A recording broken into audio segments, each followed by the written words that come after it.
comes a fever. Once you go up, we gotta take it slow. Here comes a fever. Here comes the fever.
Touch my skin and left your mark.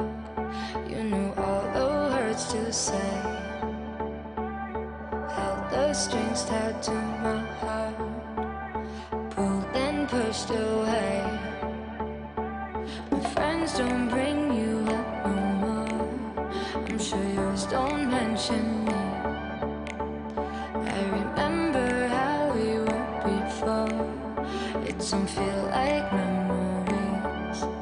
can't I get over you? Your love is a fire, still high on the fumes. I've done everything I know I can do. I'm still in love on you. I'm still in love. I'm still in love.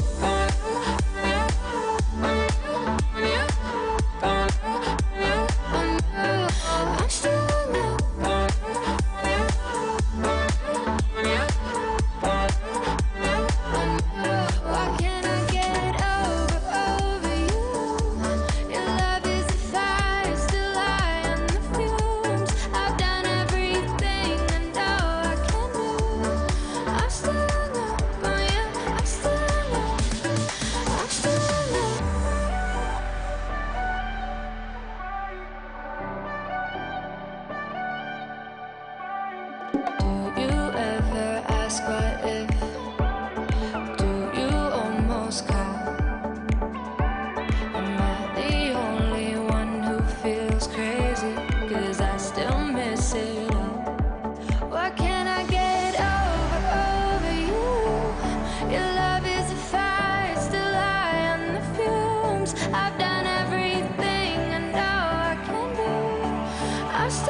love.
Yours here right now, the kind of night we dream about.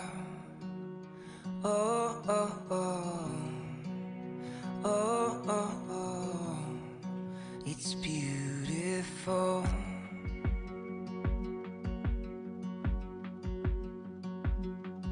Yeah, time flies when you get it right, so hold on tight to me. Love like we never grew up, and live like you just get one tonight. We're kings and queens. One blink and it's over. Wake up and we're older tonight. We're kings and queens. Stop, take a breath, close your eyes, remember this. Oh, oh, oh, oh, oh, oh, it's beautiful.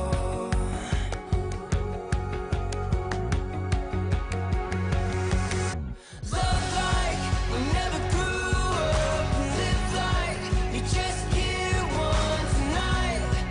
We're kings and queens. One blink and it's over. Wake up and we're older tonight. We're kings and queens.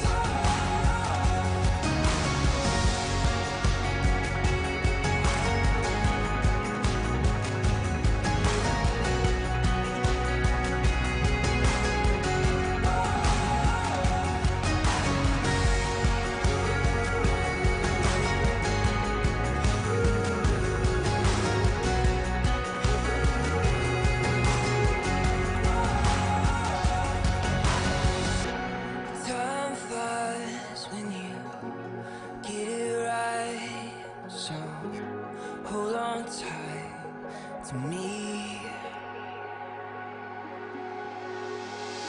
Love like we never grew up, and live like you just get one tonight. We're kings and queens. One blink and it's over. Wake up and we're older tonight. We're kings and queens.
take it slow. Here comes the fever. Here comes the fever. Once you go up, we gotta take it slow. Here comes the fever. Here comes the fever.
Touch my skin and left your mark.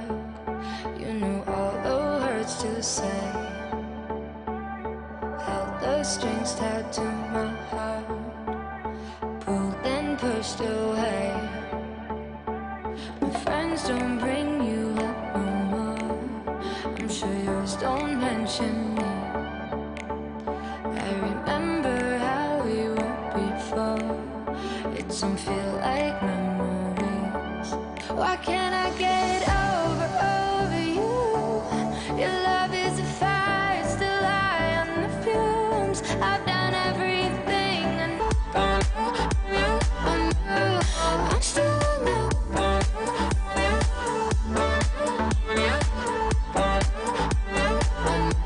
Why can't I get over you? Your love, I'm still in love. Do you own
Yours here right now, the kind of night we dream about.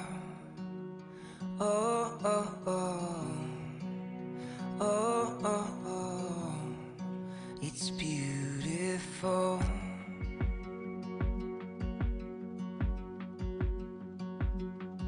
Yeah, time flies when you get it right, so hold on tight to me. Love like you never grew up, and live like you just get one tonight. We're kings and queens. One blink and it's over. Wake up and we're older tonight.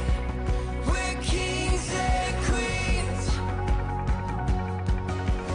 Stop, take a breath, close your eyes, remember this. Oh, oh, oh, oh, oh, oh, it's beautiful.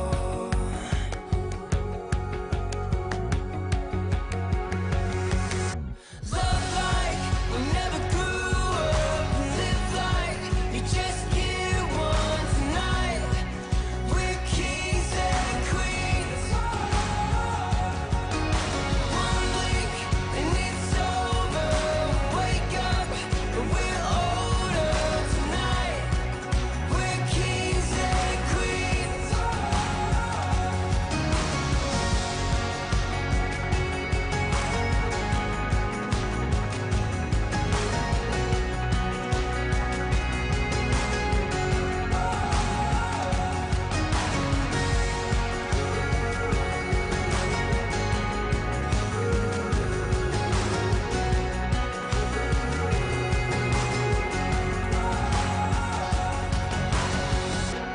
Time flies when you get it right, so hold on tight to me.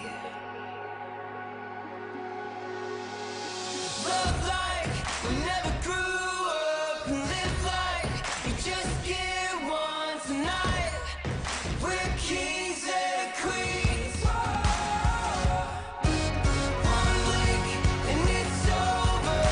Wake up and we're older tonight. We're kings and queens.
We gotta take it slow. Here comes the fever. Here comes the fever. Once you go up, we gotta take it slow. Here comes the fever. Here comes the fever.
Touch my skin and left your mark. You knew all the words to say. Held the strings tied to my heart. Pulled and pushed away. My friends don't bring you up no more. I'm sure yours don't mention me. I remember how we were before. It don't feel like memories. Why can't I get over you?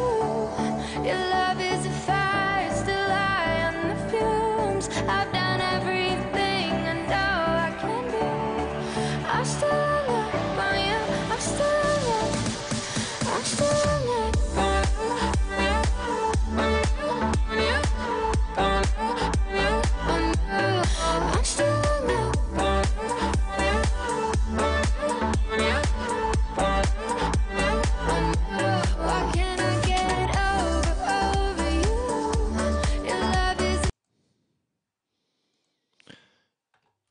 Hey everybody, this is Carl. Welcome to Carl's Opinion. This is our Saturday afternoon on the West Coast. That is live call-in show. Welcome aboard, everybody. See a number of people in the chat room. Let me get some shouts out. I see GT490X. How you doing? Amy D, RoboFlix, and let's see. I saw somebody else in there. And Axe Truth, love this layout. I'm mopping the floor. Got to do a content. We'll be back early. Much love for you, Carl. Hey, way to go, Mr. Axe Truth. Thanks for coming by and stopping by and checking out our live chat. Much appreciated there. And so, welcome to everybody. And let me see. We should have cut this over. This will be cutting over in a second here. And there we go. And so, anyway, we got some news to cover today. And the first story up, we're going to cover, and against the live call in, you got the call in number right there, 775 273 8970. And if you want to do a live video link, it's just ca2jogger at gmail.com. Just put in the description that you want to do a live video link, and I'll shoot you an email for that. And hey, everybody. And so, yeah, not a problem. A little down on the internet today because I was running two computers with two separate internet connections to give me a little extra boost to be able to upload, download off two different systems. And for some reason, AT&T, the rain bothers AT&T. Go figure. Check that out. The rain bothers. This is 2019, and the rain bothers my mobile hotspot on AT&T. I'm like, 2019, we have satellites spying down on people. AT&T has like probably 7 satellites up in space, and for some reason the rain is bothering the internet connection. But anyway, we got the. I'm on the landline here through our local provider, which is high-speed internet, although as high as we go here in wonderful Pahrump, Nevada. But still, I got the main computer for the upstreaming. That's ready to go. But other than that, doing good. And we'll go ahead and get to our first story here. And this one I caught. Let's see here, and let's get this one up here so we'll be able to see the story a little bit better. Let's see. Here we go. There we go, and let's pull this one down. Okay, so there's 2 of me. Hey, 2 for the price of 1. You got it. All right, let's go ahead and cut on over. And what you'll see here is a story by Ben Shapiro of the Daily Wire. And what he's saying here, this is really true because remember, Steve King caught all kinds of crap for talking about white nationalism. And Republicans, we're just like, okay, we can't be having this. I mean, they stripped him of committee assignments and all kinds of stuff. They didn't censor him. They held off on doing that. But they did everything else but do that. I mean, they came down really hard on him. Whereas this Ilhan Omar, basically, she gets a free pass no matter what she does. No matter how vile she says, no matter how anti-Semitic she is. Oh, well, she's just a little kid. She doesn't know any better. I'm like, bullshit. Bullshit. Okay? So the Democrats, we'll put up with this anti-Semitism. But, God forbid one of us on the right said anything anti-Semitic. Holy mackerel, the world will come to an end. I mean, you'd think, oh, my God, there they are. That's the end of it. Goodbye. Have a nice day. But no, she can say whatever she wants because she's on the left. And, she's Muslim, so we can't offend that. Oh, my God. So anyway, Ben goes in and writes. Let me go to continue this here.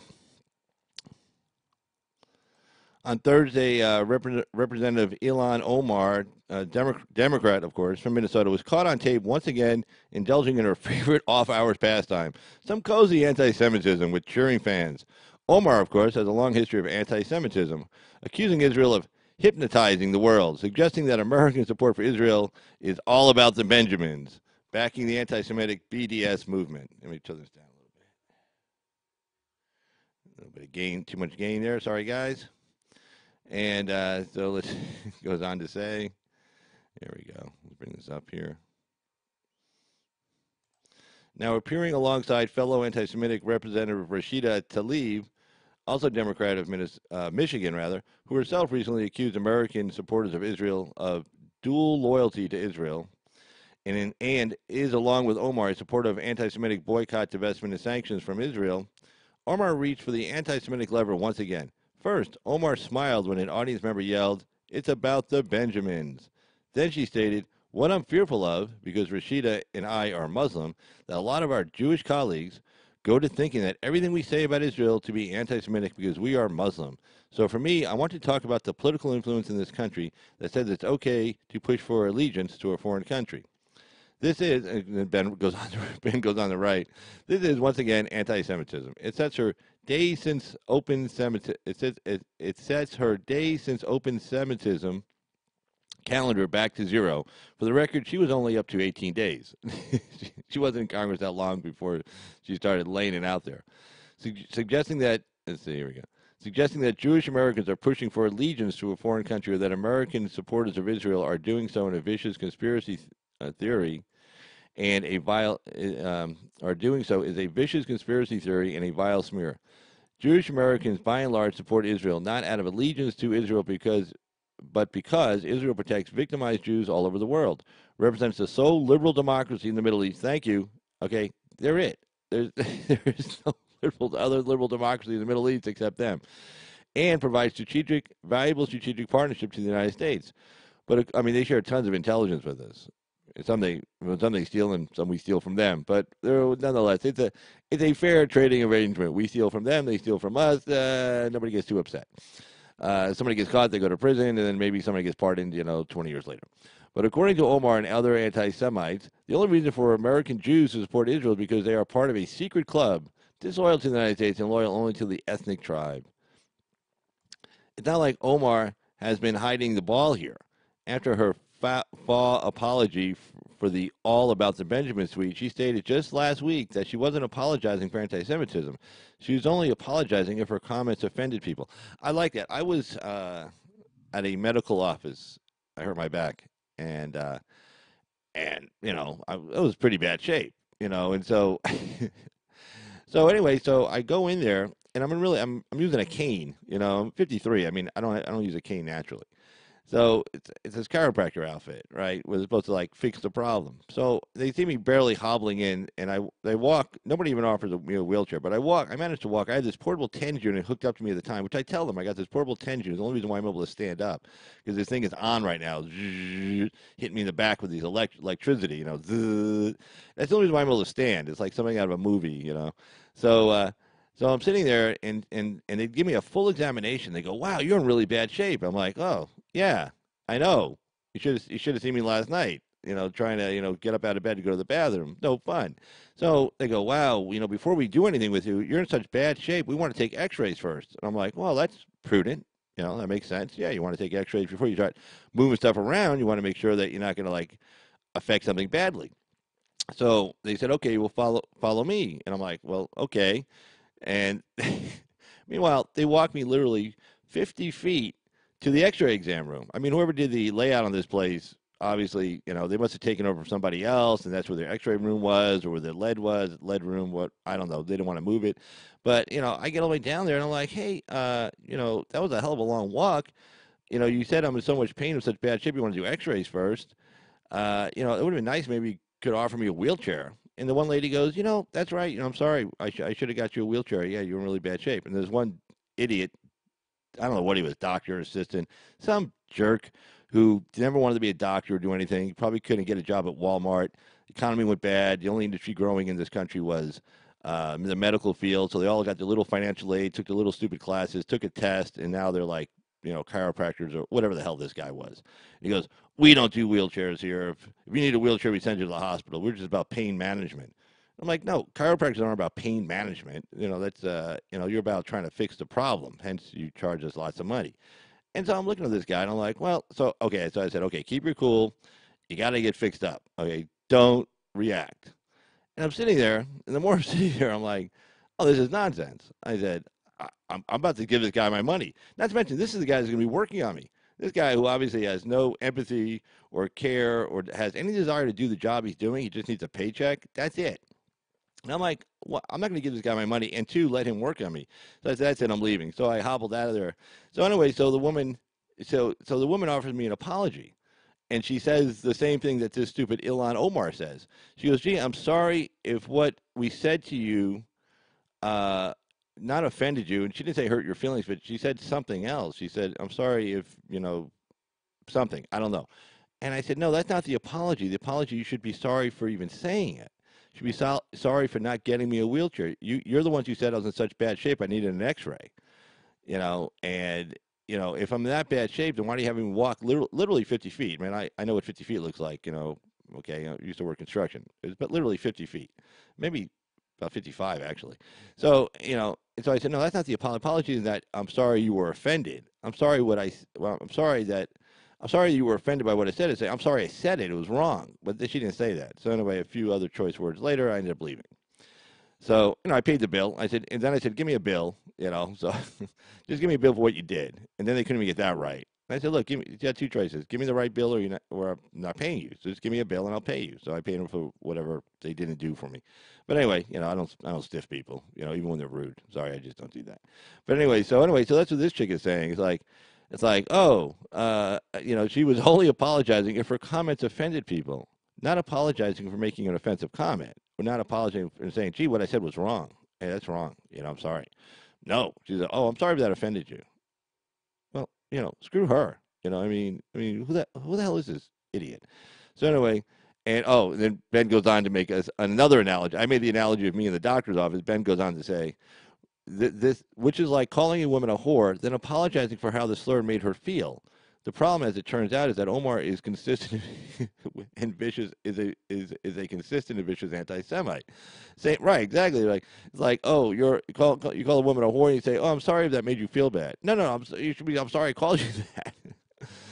But Ben goes on to say, and this is where he gets really good for the rest of us, because he gets into the whole Steve King thing. Remember how that was terrible. Let me back up. Oh, sorry. Yeah. But the media won't treat her that way. Instead, many in the mainstream media continue to treat Omar with kid gloves, as though she's just an ignorant child in need of some gentle chiding, more in sadness than in anger. Here's a sampling. Reported from NBC News, a staff writer from the New Yorker, the opinion editor of The Forward. He's going to provide some examples of what they said as far as not condemning her, but just kind of saying, oh, just she's a kid, you treat her with kid gloves, Looks like, here, let me get closer here. Looks like they have to reset the days without counter. Okay. At Bowie, I got to increase this. Hold on. Let me see if I can get this up here. If I can read this.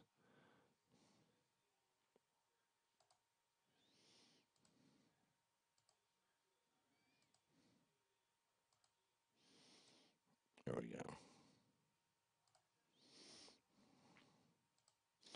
All right, here we go. This should be a little bit easier to read. Looks like they have to reset the days without counter Jewish insider. Okay, Representatives Omar and Tlaib, anti-Semitism at Busboys, Busboys and Poets. The duo talk Israel and anti-Semitism. 700 supporters of Representative Rashida, and then Benji Starlin goes on to say the sad part of this dynamic is it's a self-fulfilling cycle. Omar keeps invoking stereotypes about Jewish control, which leads to backlash, which leads to her believing she's being unfairly silenced, which leads to the next incident. That's how both the last two episodes started. And continue on here.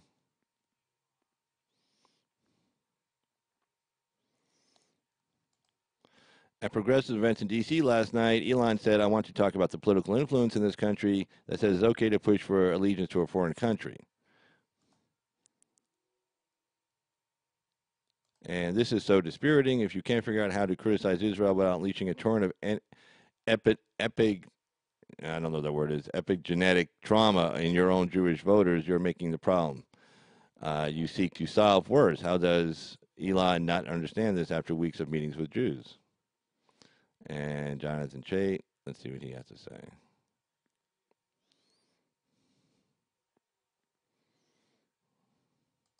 Ilhan Omar accuses pro-Israel activists of dual loyalty. That's ugly and dangerous smear. Da-da-da-da-da. Okay, let me fix this up real quick again. Come down. Dump, dump.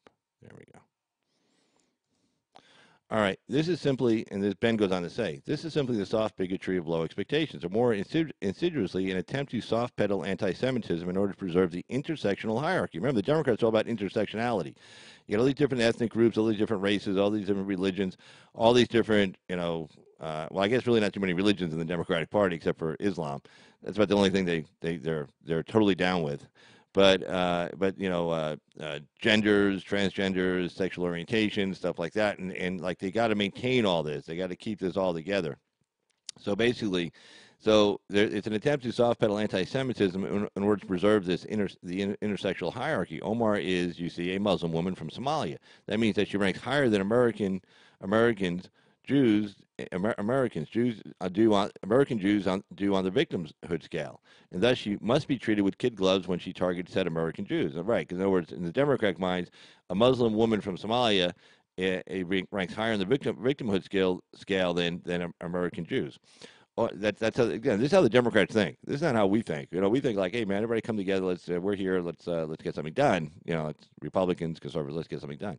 Omar will still be cheered despite her open and unapologetic Jew hatred by the same media members who placed her alongside Nancy Pelosi on the cover of Rolling Stone, and Nancy Pelosi will continue to cover for her, all the while claiming to be an advocate of anti-bigotry. Now imagine, here we go. This for Ben gets good. Now imagine for just a moment that Omar words that a white congressman from Iowa who said something bigoted. Will the media react with sadness and advice, or the media correctly react with outrage? Well, yeah, he's talking about Steve King. So obviously, obviously, it was a little bit different story for Steve King than this lady. Oh my God, it was. I remember the news cycle; it was all over the place. You don't. Ben goes on to say, you don't have to theorize. When Representative Steve King, Republican of Iowa, said, according to the New York Times, that he didn't understand how the language white nationalism became offensive, he wasn't accorded any of the hemming and hawing surrounding Omar. There was no weepy talk about learning curves and ignorance of tropes. There was appropriate and universal condemnation. Now, so with Omar, who will continue to get away with her anti-Semitism as Democratic Party leaders and their allies in the media simply shake their head and tut-tut softly while evaluating her to a position of public leadership. We don't have to speculate. They're already doing so.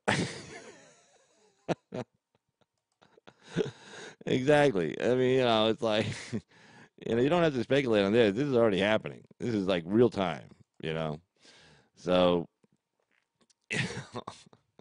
Ben makes a good point there.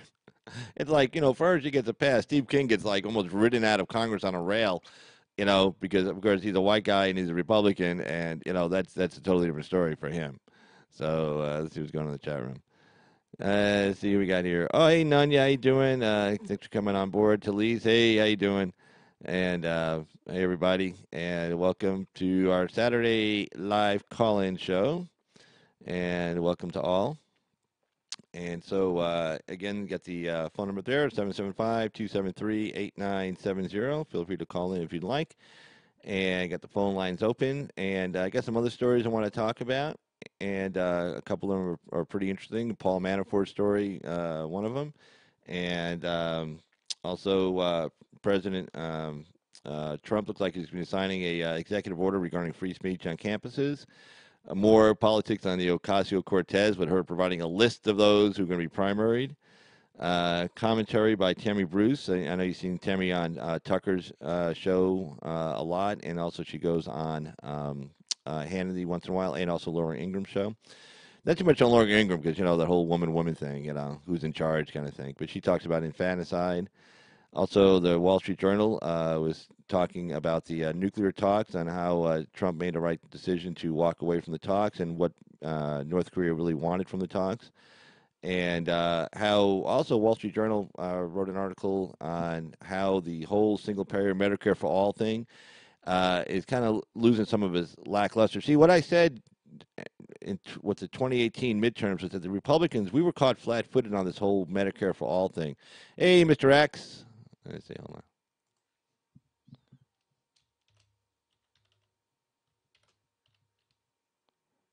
Wrong keyboard. Here we go.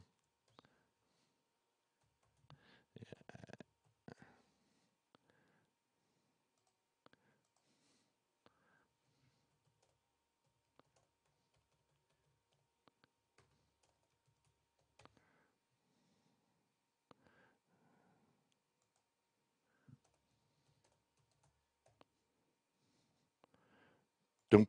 There you go. Sorry, I had to type up a message to Act there. I didn't mean to pause the audio here, but yeah. So the single payer thing. What I said in 2018 is that we got caught flat-footed by the whole single payer further with Korea than any president. True, totally agree with you on that one, Axe. Trump has done well. Actually, he didn't have to actually do very much to do more than any other president since Korea. I got a call coming in. Let's check out who this is. Good afternoon. You're on with Carl, and this is Carl's opinion. Who's this? Hello. Oh, hung up. All right. And okay, so anyway, yeah. And basically, yeah, that I'm done mopping and letting the floor dry. You know what? You got to let the floor dry. Don't walk on the floor after you mop it. It's a bad idea, man. You might as well have not done anything. It makes it worse. But yeah, Trump didn't have to do too much on North Korea to do more than anybody else because nobody did anything. You know, they said, oh, we don't want to talk to Kim because, we want to. Either we don't want to give him any kind of status in the world. Well, when you have 8 or 9 or 10 nuclear bombs, you got instant status in my book. If you can blow up Seoul and kill millions of people, if you can blow up Tokyo and kill millions of people, you get automatic status. And then the question is, well, who let him get all these things and who was on the watch? Well, that was Bill Clinton, George W. Bush, and Barack Obama. That was those three guys, okay? And none of those guys. Bill Clinton totally screwed that deal up. He got taken for a ride by the old man in Korea, by Kim's dad, and it was like, oh, give us lots of money and then we'll talk. And Clinton's like, okay, here's lots of money. Can we talk now? And he goes, oh, I'm sorry, my phone's not working anymore. I got a bad connection. I have to go. Clicking it. Boom. So one of those things. So. But yeah, so yeah. At least I just had to throw you on there because in the Google initially hit it, so I hit the show button on you for you. Let's try this again, and let's see. Good afternoon. You're on with Carl's opinion. Who is this? Very good, Nathan. How are you?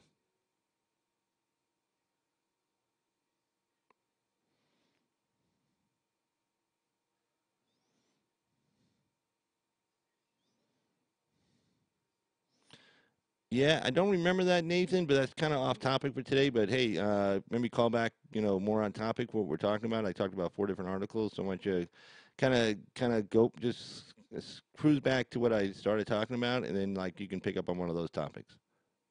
All right, all right, bye bye.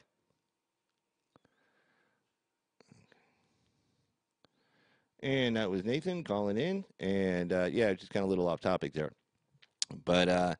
But yeah, so yeah, I mean, Trump actually, they didn't want to give this guy any credit, any credibility. They said if we talk to him, we'd give him credibility on the world stage. Well, he was on the world stage. When you're shooting missiles, when you're testing missiles, and those missiles are flying over the mainland island of Japan. Well, I don't know how you get mainland island of Japan, but Japan proper. There you go, the island of Japan, and you're testing nuclear bombs. Above ground, below ground, whatever ground. You already have the status around the world. Okay, you don't need to do anything to get any more status. And talking to the guy, as Trump showed, talking to the guy, nothing bad happened out of talking to the guy. Okay, like what bad things have happened by meeting with him in Singapore and then agreeing to meet with the guy in Hanoi?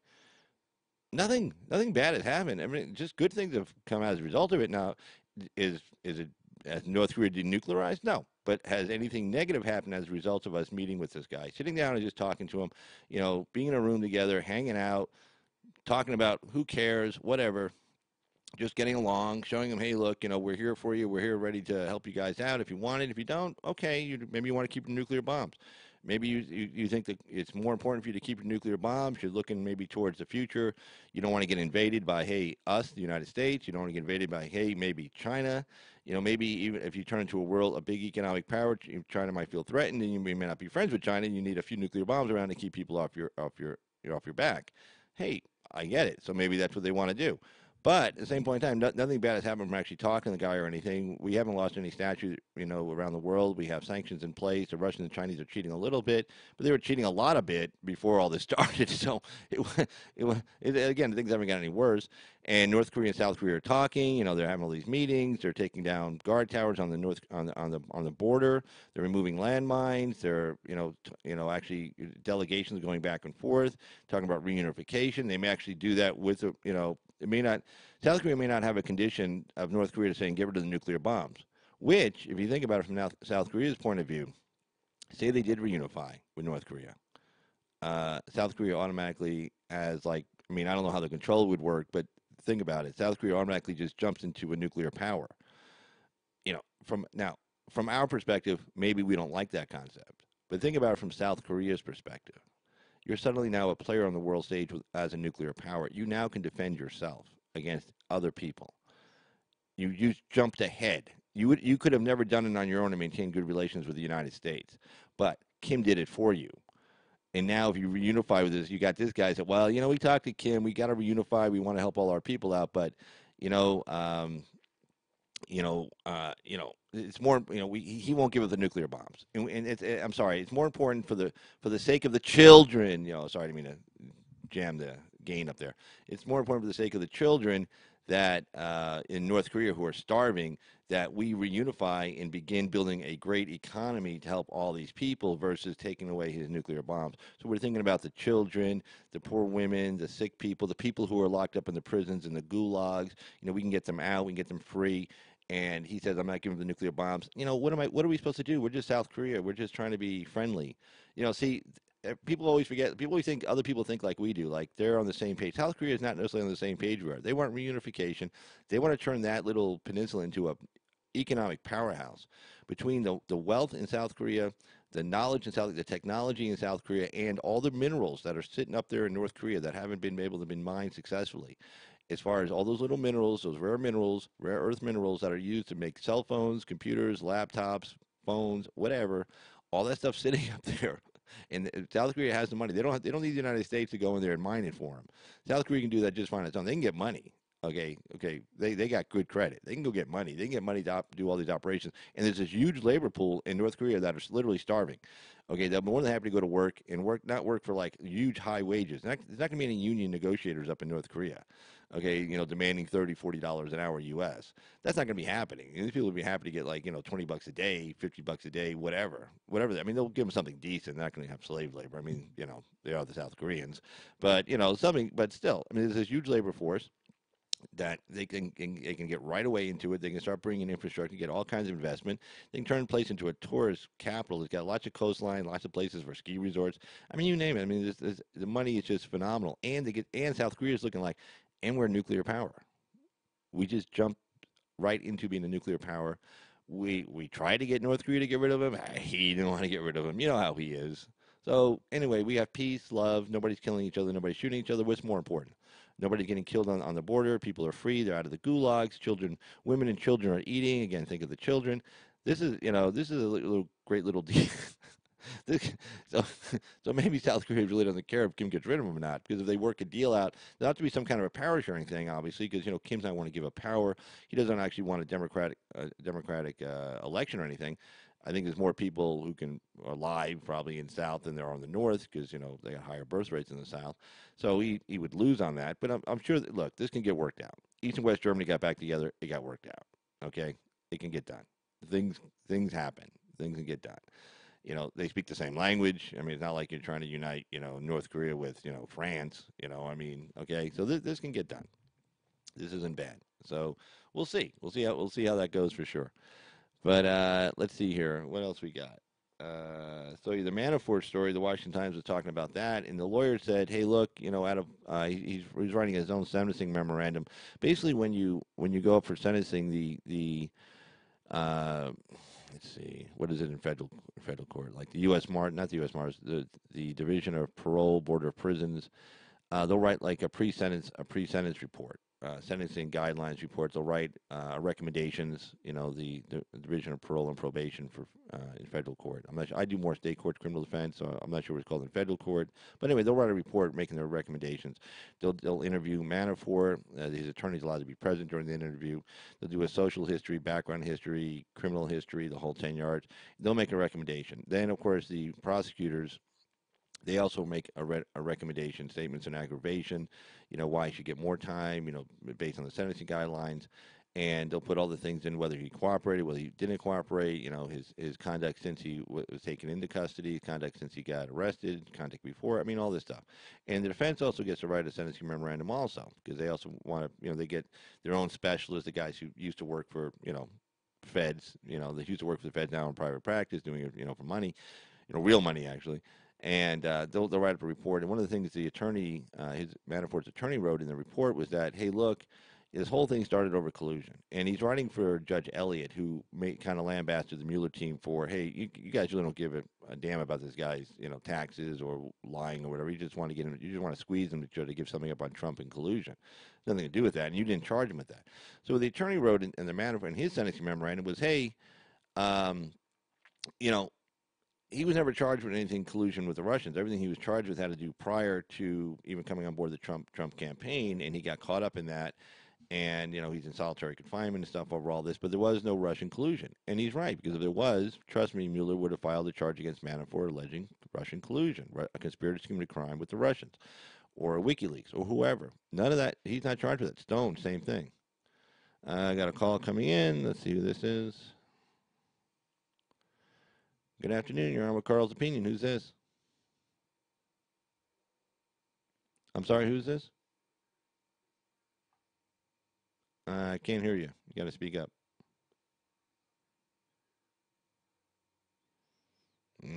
Still can't make you out. All right, thanks.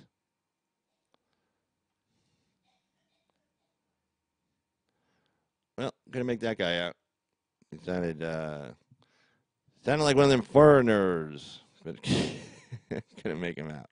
So anyway, but if that was one of you guys, if one of you guys on here that I know wants to call in, just say you're calling in. Just put down your area code in the chat room, so then I know it's you calling in. I gotta just put down your area code. No big deal. Obviously don't put down your phone number because everybody be calling you. Instead of be like, hey.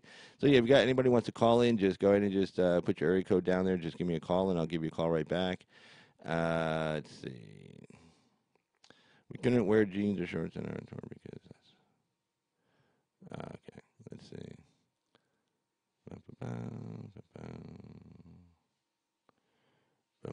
All right. So anyway, all right. So let's see what else we got going on here. So again, and Stone wasn't charged with any kind of conspiracy with WikiLeaks or anything like that. And I brought this up. I think it was last night I brought it up. Is that in fact one of the things Stone was charged with was lying to the FBI. And one of the things he was charged with lying to the FBI about was that he was bragging to them that when they were interviewing him, he said, "Oh, I met with." He either said, "I met with Julian Assange from WikiLeaks," or I actually talked to him on the phone and I was working with him. And they said, and they're like, they already knew that he wasn't. But the mainstream media keeps saying he was. But the FBI, these guys, they did, they looked through every record, every phone call, every text, whatever. Look at all the travel records. Pretty much know where Stone was for the last 2 years, probably every single day. And they know he was never in London meeting with Assange. He never talked to Assange. Nobody who knew him talked to him. Nobody passed him the secret briefcase in the park. None of that happened, but Stone is up there bragging about it. And that's why the whole thing with Cohen said, well, Stone called and said, hey, WikiLeaks is going to dump the emails. Well, that's just Stone making that shit up. I mean, he's hoping that when he says that, it's like, hey, in the next few days, the next few weeks, it's like, then it happens. He says, yeah, I told you, I'm in with these guys. Hey, hire me. Give me a job. That one of those things. So and the same thing here with Stone. So he actually got charged for lying to the FBI about the fact that he was involved with WikiLeaks. So the FBI is like, no, man, you're just an idiot. But you lied to us, so we're going to nail you. So anyway, that's what happened. But yeah, there was no conspiracy to commit a crime with the Russians. Cohen, if there would have been, Cohen would have known all about it. I mean, considering Trump was letting this guy know everything about everything. So obviously not happening there. And let's see what the next story we got to cover. Oh, I saw this in the Washington Times also. President Trump at CPAC said that he was going to issue an executive order basically regarding any university system that takes federal tax dollars, which is just about all of them. They take research money, grants, and stuff like that from the feds. They have to make allowances for free speech and not curb free speech on their campuses. And basically, I'm not sure how the executive order is going to be written, but my guess is going to be written pretty open-ended, saying, well, we're not going to give you any money. Now, again, that's up to Congress to appropriate that kind of money. But, by making an executive order, I guess you can make it kind of tough on them. And let somebody in Congress say, like, that because he brought that kid up that got whacked in the face, punched in the face, actually, by that other idiot at Berkeley. When he was down there, he was volunteering, assisting Turning Point USA. And this other kid walks up and just, pretty much just lays into him and just punched him in the face a couple of times. The last time he whacked him, whacked him really good. It was a straight-on shot. The kid was looking down at his phone, and the guy just came, and his fist kind of came up to his eye. And just, I don't know how the kid didn't the kid didn't, fall down on the ground completely. I think he stumbled down to the ground, but I mean, I don't know how he got back up. I mean, that was a good shot. This guy who hit him was a pretty big dude. So that was pretty good. So I mean, but anyway, so Trump brought him. He was on Laura Ingraham show last night, if I'm not mistaken. Then he appeared with Trump today. Trump brought him up on stage, and he said he's going to issue an executive order regarding people who take money from us. You better get it straight on this free speech thing, and not allow people to be getting attacked. So right now in California and San Francisco, they charged him with a felony aggravated stalking, I guess because of substantial bodily injury. I'm not sure what the definition of substantial bodily injury in California is, but I'm not. I'll be honest with you, I'm not sure that rises to the level of substantial bodily injury. I mean, it did create like a scar of sorts because the kid got a black eye, but I don't know if he had any kind of permanent damage or permanent scarring or what. Another definition of substantial bodily injury, a lot of ways prosecutors will try to get in, will be like some kind of like long-lasting pain. Maybe he got a concussion. But generally, and the lawyer that was on with his civil lawyer that was on with him and Laura Ingraham was pretty much saying a lot of these cases always get played down to just like a simple misdemeanor battery kind of case. And she's right. A lot of those do get played down to that. I mean, if the guy's arm was broken or, he had a fractured jaw or something like that, that's different. Then you don't necessarily need to plead those down. But, you're talking in San Francisco, you're talking in the San Francisco DA's office, you got a lot of social justice warriors there, Berkeley, like how hard are they really going to go after this kid? Plus this kid worked at the university. And the university really doesn't want him to take too much of a plea. Any plea he takes, potentially, the university, if he was actually working for the university and this kid had a history of doing that, that's foreseeability. The university does not notice this kid's a problem. They're allowing him to continue to audit classes on campus. They're allowing him to continue to work on campus. I think he worked there part-time. And there's your foreseeability that this could potentially happen. Further, potentially as an employer, is he an employer responsible for the intentional acts of one of its employees? Yes. Are they responsible for any punitive damages? Potentially no, unless it's the policy of the university to allow that to happen. Which there's a whole body of law on that. I have to go back and look that up. But pretty much, the university can be legally liable for the intentional acts of an employee and the money and for damages. It's just a question of whether or not they can be liable for the punitive damages. That's where the money kicks in. Most states are treble damage. I'm pretty sure California does not have any limit on punitive damages, if I'm not mistaken. So, there could be some big cash there. But the university may not be responsible for writing that check. Although a civil suit like that, last thing the university is going to want to have that go to is a trial, protracted discovery, because, discovery, you're going to get all the information on the university's hiring practices, all their policy procedures. You're going to, you get to pretty much, just lay it all out there. And the last thing the university is going to do is go through protracted litigation on this. And, you're talking, civil case, especially in California, you're entitled to just about get everything you get your hands on. And, and depositions are taken, like his boss, the people running the university, problems they've had in the past. I mean, they have the obviously foreseeability issues with the whole thing when Milo was there and they're burned down. They set fire to that one big outdoor lighting system, and they were smashing the Martin Luther King building, which, of course, the irony, I'm not sure any of these kids actually saw, the Martin Luther King Free Speech building, and there they are throwing rocks and chairs and everything to smash the windows.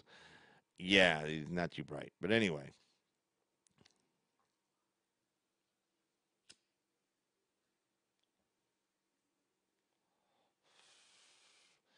And then we get to the next story that I was looking at earlier today, the Ocasio Cortez story. And again, the phone lines are open, so if you want to call in, area code 775-273-8970. Open topic, anything you want to discuss. So you don't have to just limit it to the stories. The guy that called that I said he wasn't really talking on topic, I know that guy. He's whatever. He's somebody who just wanted to come in and troll me, so I just pretty much hung up with him.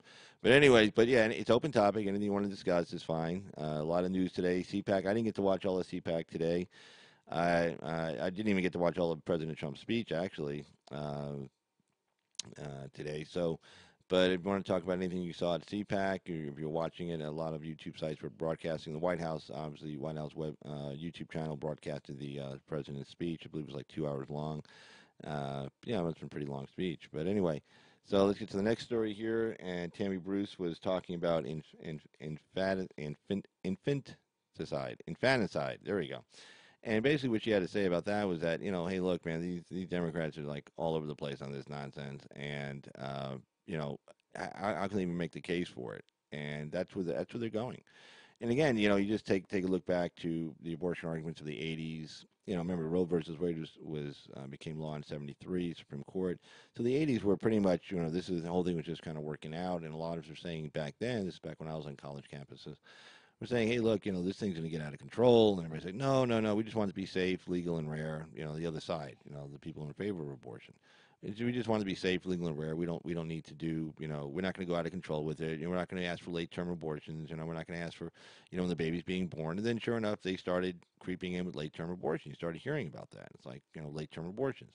So, it's for the it's for the life of the mother. And then next thing you know, it's for the health of the mother. Then it was pretty much for, define health of the mother. Well, that's the nice thing about it. When you say for the health of the mother, that can be anything. It doesn't have to be anything terminal or anything or life-threatening or anything like that. It could be, well, make her unhealthy. She has to give birth to this. So, next you had late-term abortion. Then you started hearing the stories kind of creeping out also about babies being born, coming out through the, birth canal. They tried to abort it. Abortion was unsuccessful. The baby was born. And you start hearing some horror stories about babies being killed. It's like, oh, no, that's rare. Of course, mainstream media doesn't cover any of that, And then the one doctor who was committing late-term abortions, and of course, he ended up getting killed. They covered that story. They didn't cover any of the babies he had killed in the late-term abortions because, again, you can, I guess from a scientific point of view, you can make your arguments on, first trimester, first 3 months, second trimester, second 3 months up to 6 months. But there's really not much of a scientific argument you can make on the last trimester, and definitely not in the last month, that baby inside there is not alive. Alive. It's viable. There we go. There's a term that I use. Is it viable? Yeah. Well, there's nobody who can argue that it's not viable. In the 8th month, the 7th month, of course it's viable. I was born 6 weeks premature. I was born in the 7th and a half month. Here I am, or 8th and a half month, I guess you'd call it. But I was viable. I was very viable. I probably could have been 7 months and still been viable, especially with today's medical equipment. This is not like, 1919. This is 2019. This stuff's, can you keep a child alive, at 7 months? Yeah, you can. Yeah. Yeah, we have that technology. We can do all kinds of things, You're not going to believe this, but in 1969, we actually sent a man to the moon. I know, crazy, 50 years ago, but you can imagine the kind of technology that's increased in the last 50 years. We actually had men in space. In space, where there's no air, there's no oxygen, So, the whole thing that international nin, intil nin. There you go. So, go figure. So, you could definitely keep a child alive, and Tammy Bruce was talking about this earlier today in her story. So the whole idea of abortion and everything, it's kind of weird. That people are willing now, just like we warned back in the 80s, and they all called this crazy. Oh, no, that's never going to happen. We were saying, look, this is going to lead to this. It's going to lead to late-term abortion. It's going to lead to eventually, and we were asking, what if the child comes out alive? You want to abort it. Can you kill it? Oh, no, that's never going to happen. Well, now you have a governor of a major state of Virginia, saying, well, we would keep it comfortable.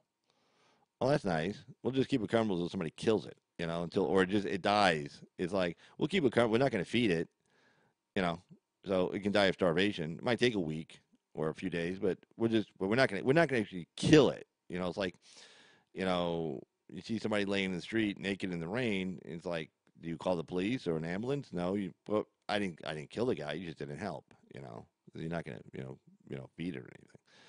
And we warned that, and they said they called us crazy and lunatics, and we were like, reactionaries and stuff, and part of some fundamentalist group. And I'm Catholic. I'm never part of the born again Christian group or a fundamentalist. I'm just like, well, no, I can just see I can just see where human behavior is going to lead this to go.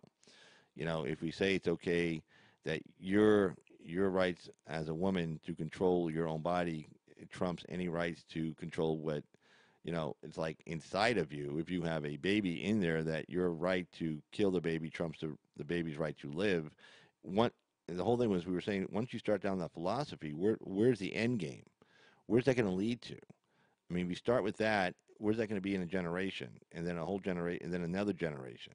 And what would be considered crazy just 2 generations ago. This idea of a governor getting up and saying, well, we'll just let the baby be comfortable and let it die. Jesus, back in the 80s, if a governor would have stood up and said that out loud, we would have said, see, look, and they would, oh, get rid of this guy. you're gone. Democrat, whatever, doesn't matter. You're gone. I don't care what jurisdiction he was in. Back in the 80s, whatever jurisdiction that guy would have been in, he would have been gone. Democrat, forget. He would have lost the primary. He would have been primaried out. Democrats would have disowned him. See you later. Have a nice day. That was 40 years ago. Today, different story. And we predicted that. I said, look, if you start down this road, this is where it's going to lead to. And, of course, again, they thought we were crazy, but, again, here we are today. So let's see what the next story we have to talk about. Again, Wall Street Journal was talking about the nuclear talks and saying how the North Koreans really wanted a lot more than they wanted the sanctions to be lifted, and they were willing to give up that one huge base. I can't remember the name of it, and they allow for inspectors to come through there and all that. And Trump was like, no, we need, and they say, lift the sanctions, and we'll talk more about the rest later. And Trump was like, no, we need all of this, and we'll lift the sanctions. And that was a big sticking point. They thought they had a deal. They thought they were going to make a deal, but it looked like they didn't. Trump did the right thing, and then not going forward with that.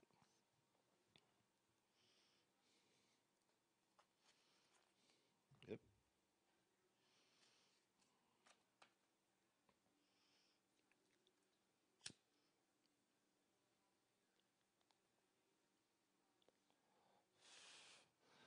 And again, call lines are open. Area code 775-273-8970. And let's see. All right, and see. So anyway, but yeah. So I mean, I think Trump did the right thing on that. I think he did a good job. Again, you got to know when to walk away from negotiation. I've been involved in some business negotiations, been on the lawyer end of it, and being there, to give advice and stuff. And sometimes you do just have to walk away. And I got a phone call coming in. Looks like Miss Knowing Your Business. Let's see. Hey, Knowing Your Business. You're on with Carl. Carl's Opinion. Hey, Carl. How you doing? Good. I got in late. I was out and walked in after you'd been doing your show for a minute. So now I'm like, damn it. So you know how kind of regularly more in the big news, not just people's local news, but like the big national news station, there's stories about parents who have neglected and kind of tortured their children. And they're getting brought up on charges, and they're going to have jail time and all kinds of stuff. And a lot of it is like, there's this one couple, they locked their kids in dog kennels and didn't feed them, and the kids were starving. Wow, that's pretty crazy. So, yeah. So with the abortion stuff and where they're, talking about like what they're going to do with that kind of stuff, how would that reflect then on already born and older kids? Like, or did they want to define a difference? Are people going to be able to get away or get less charges? Is it going to be like a slap on the wrist when maniacs do that kind of stuff? Yeah, I mean, it's kind of weird because when they pass these laws regarding like they did in New York, they have to amend a whole bunch of other criminal statutes. And that's what they did in New York. There were several other, a whole bunch of criminal statutes they had to amend that saying that if this is involved in an abortion procedure, you cannot be held civilly or criminally liable for that. And so they actually have to amend these statutes to reflect that. Now, I still don't see, I don't know in Virginia how they can have it where if the baby comes out and you don't render any kind of aid or assistance to keep that baby alive. I can't see how that's not a violation of some kind of law. I mean, it's almost like, it's like negligent homicide, which is like a manslaughter statute. Like, in other words, if you have a duty to render aid, in other words, at that point. I mean, if you're a doctor and you're sitting there in a hospital and there's a baby laying there on the table, and all the baby needs is maybe some food and some water, and some medicine, and you don't give that baby food, water, or medicine, or maybe it just needs to be resuscitated, needs an airline. Or maybe needs a central line to be able to get medicine. I don't know. And if you don't do anything, I haven't looked at that law, but I can't see how they can amend it to such a point where they're not going to be responsible for that baby's death. I don't see how that's possible. I don't know. Yeah. But I just think, Go ahead. No, you go ahead.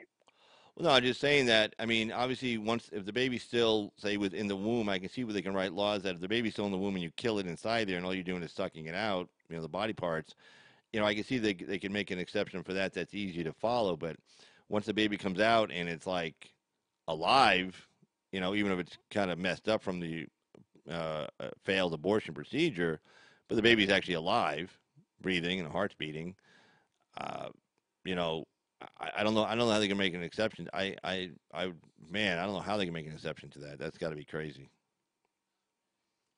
Yeah. Well, there's a lot of people, like if you've ever watched any of the YouTubers who go on the streets and just ask people who are walking around questions. And most of the answer that comes from the liberal, even the super loony liberals, is it's not a baby until it's out and breathing air. So I would assume that at that point when it's out, even if it took one breath, then, legally it was breathing for a second even. Do you know what I mean? Oh no, So now they're changing. yeah, I totally know what you mean, and I totally agree with you. And I don't know how they can rewrite, amend whatever homicide statute they have or manslaughter statute they have in their state, where where it would be able to allow. Again, it's like you said, it's out of the womb, it's on the table, it's breathing, it's doing something, and it's alive, and you're just gonna by saying we're not going to do anything, we're just going to let it die. I don't know how the hell they can amend their criminal statutes to allow for that. I think once it's out of the womb, that baby is still alive. I don't know what statute you could possibly amend to change that, because by amending that statute, you'd allow for somebody to kill a baby. I mean, like all kinds of abuse. yeah, yeah. And anybody who got charged with killing a baby would say, well, hey, look at this statute. I wasn't killing a baby. I was doing an abortion. That's exactly what I was thinking, is if they make things pass and then something comes to a court and somebody gets off, then everybody else gets to do stuff and they get to point back to that case. I don't know lawyer stuff that well, but you're always like Roe versus Wade, set a precedence for whatever. You kind of, or Roe versus Wade is it? I don't know. You know what I'm trying to say though, right? Right. No, I know what you're saying. Yeah, so that's what I was just like, I don't see how, like you said, how can you, if you change this so that they get off, then all these people who have been cropping up lately in the news, local areas and the national news, who have been doing horrible things that are leading to severe bodily harm, mental harm to their own children, and they're up in the courts now. Some of them, the latest thing, like the parents finally pleaded guilty and they're going to go away for a very, very long time. It wouldn't be that way because the law has changed. Ergo, you get to, it's like the shit rolls downhill kind of effect. Right. In fact, Talise wrote up there, Talise wrote, they actually hit the babies with hammers or stab them with scissors. This nurse told Obama that, and he said, if the parents don't want the baby, it should be dead. Wow, that's pretty crazy. That's pretty crazy. Yeah. Yeah. Yeah, but Amy said, though, that if they would make adoption easier and more affordable for people, then you could have the adoption route and maybe these chicks. I think that this late-term abortion thing is mostly for girls who are messed up in the head and they like the attention they get for being pregnant. And they like all the stuff that comes, there's good stuff that comes when you're pregnant, people do for you and you get to eat what you want and have an excuse and all that kind of stuff. But they don't actually want to have a baby. That's the only thing I can see why this is even being championed in the street, is for girls who are screwed in the head and they need that attention and they like that attention. Because otherwise, there is C-sections and or adoptions. My older sister had a daughter when she was younger and put her up for adoption. And she could have. Abortion was legal in our state at the time when she got pregnant, but she didn't. She put her baby up for adoption, and now she just graduated college and all kinds of wonderful things, and she's doing great stuff. You know what I mean? Yeah, there are plenty of people out there who want to be able to adopt who can't have kids. And unfortunately, you got to be really careful. Like, right, I agree. It should be easier. There's a lot of paperwork and there's money and there's time, but they got to make sure they're not handing.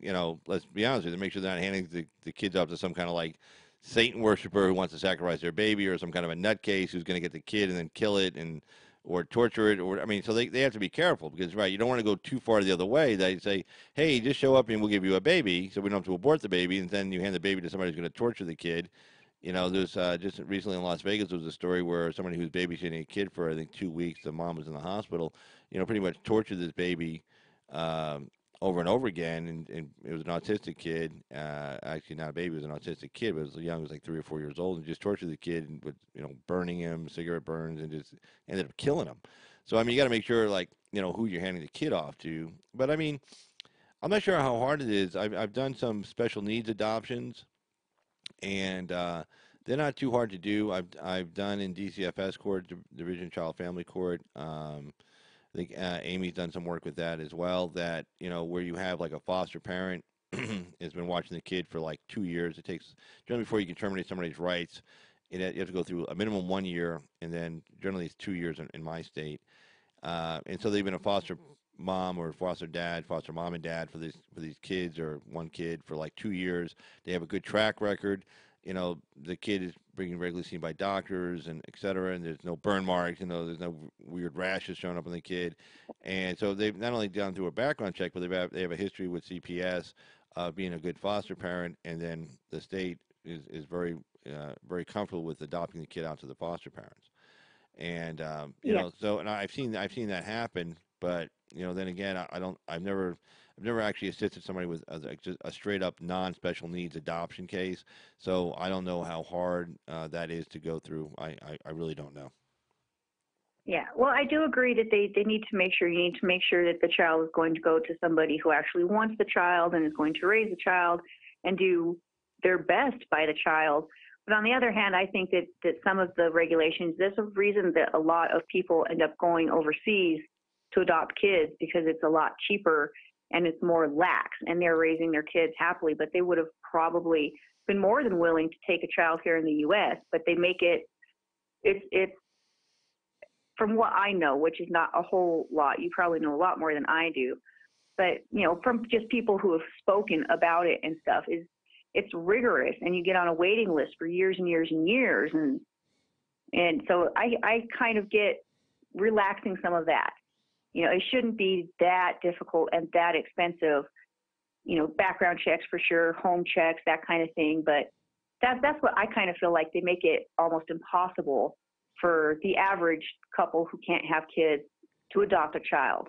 That's what it feels like to me. Yeah, I mean, and that could very well be, and maybe those laws need to be looked at. They need to be changed where they can make it easy. Because I mean, what's the alternative? The kid's in some kind of a foster care facility, which is never a good thing. It's temporary. The kid never feels stable. The kid never feels like the child has a real home.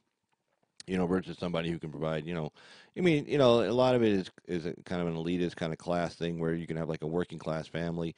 They're not rich, that they're not even middle class, but they're working class, and they just want to have children, and so it's kind of a class thing. They're saying, well, you don't make tons of money, and you can't provide the best for this kid. Well, you can say, well, I can provide better than what the kid's getting right now.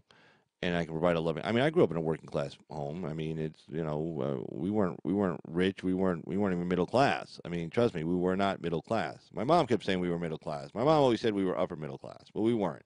We were working class people. I mean, and that's just the way it was. Yeah. But there was a lot of love in the home. I mean, I'd rather be in a Yeah. working class home, which I was in, with a lot of love than being a upper middle class, home with no love. I mean, what's more important to the kid? The fact that, you can give them gifts or love. I mean, you always find out from, rich, kids who are born into wealth or rich kids. It's like when they get older, they're like, God, I would have rather just had my dad there. I would have rather just had my mom there, spend some time with my mom and my dad versus the money. And they're not just saying that because, they're actually, that's true. I mean, it's not just anecdotal. I mean, it's pretty much universal. They all say that. I mean, all of them. They all say I'd rather would have been at home and had parents that spent some time with me versus my rich parents who were always flying around the world or always too busy to spend any time with us whatsoever. Because you can always exactly. you can always get if you're a kid when you get to a certain age you realize okay you get to a certain age and you're like living in a working class home, you realize okay, we don't have money right now, but I have a lot of love and I have a good foundation and my parents are making sure I'm getting a good education. I know I'm going to go get money someday. I'm not going to have it today. As long as you get mature enough to think about delayed gratification, it's like, okay, I get a good family structure, I get good values, and, I'm going to go off to school, trade school, become a carpenter, pipe fitter, iron worker, whatever, going to become a lawyer, doctor, engineer, whatever, and I'm going to make my own money. You're not looking for, a handout necessarily from your own folks, so. Same thing here. I mean, if you have working class families who aren't rich, who maybe even go on assistance from time to time, but yet they can provide a good, loving, stable home. What's wrong with that? I mean, that's where I was raised in a very loving, stable home. We didn't have any money. We couldn't run the heat in the wintertime at night. We had to blanket it up and run down the stairs in the morning to get dressed in front of the fireplace. But I mean, it was a lot of love in that home. We ate. We never not had food. So Yeah. same thing with adoption. I agree with you on that for sure. And I think that because I really feel that the potential for doing any late term abortions has nothing to do with physical health and everything to do with mental health. You should have to have psychological counseling and an evaluation before you can even be considered for something like that. And I don't agree with it at all, but if they're going to have it and it's going to be happening, then it should be just as difficult to actually get the go-ahead to do it as it is for like some people in states to buy a gun or get a wild animal permit and keep a tiger as a pet. You shouldn't be allowed Right. just to, because you say you want it, then you get it. Yeah, no, I agree. Something's wrong. If you're I doing agree. that, something is wrong. Yeah, I agree. Like, all these states have, they don't need parental consent. It's against the law for these doctors to even contact the parents if their a minor is in their care and needs an abortion. They can't even contact the parents, let alone, get let alone require parental consent.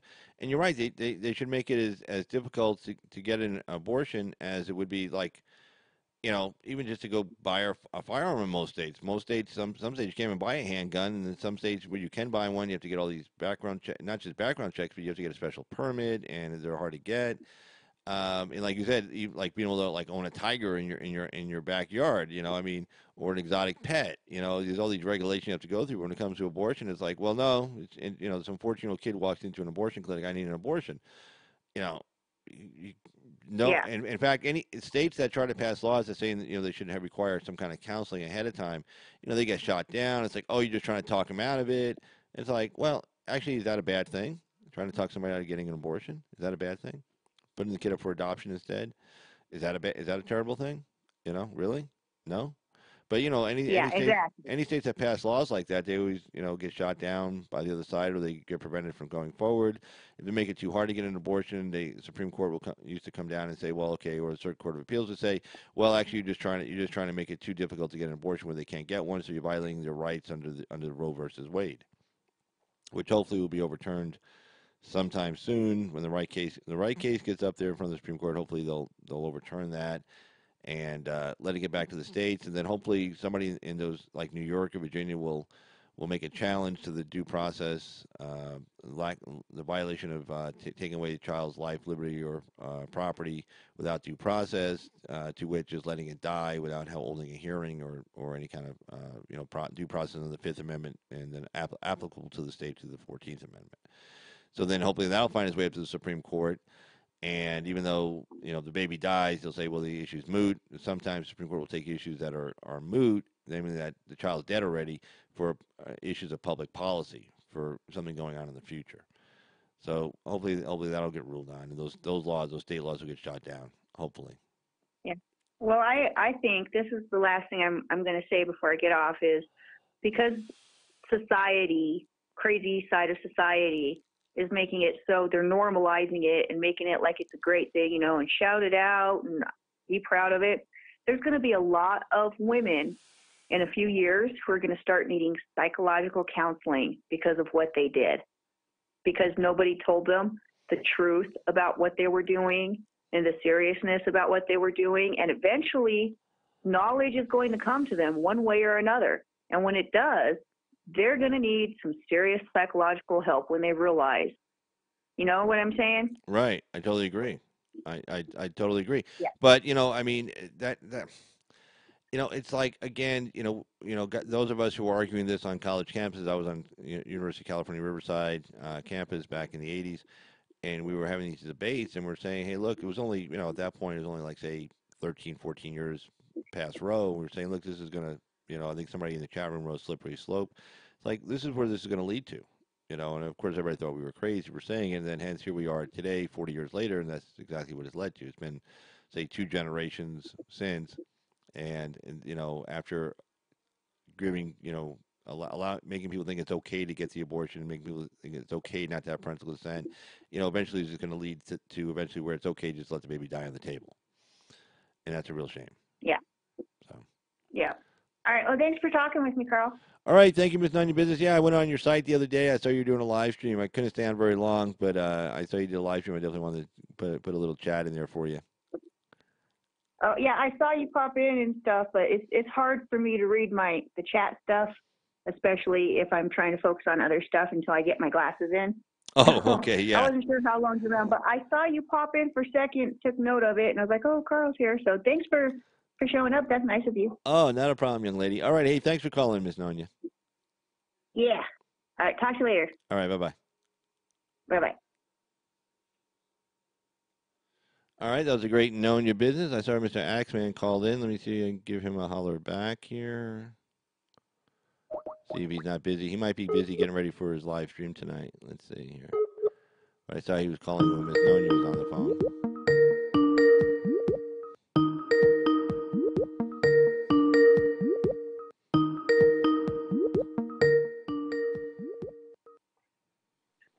Hey, Carl. Hey, Mr. Axeman, how you doing, man? This is weird. I'm normally on your show, and you're like on my show. So hey, totally cool.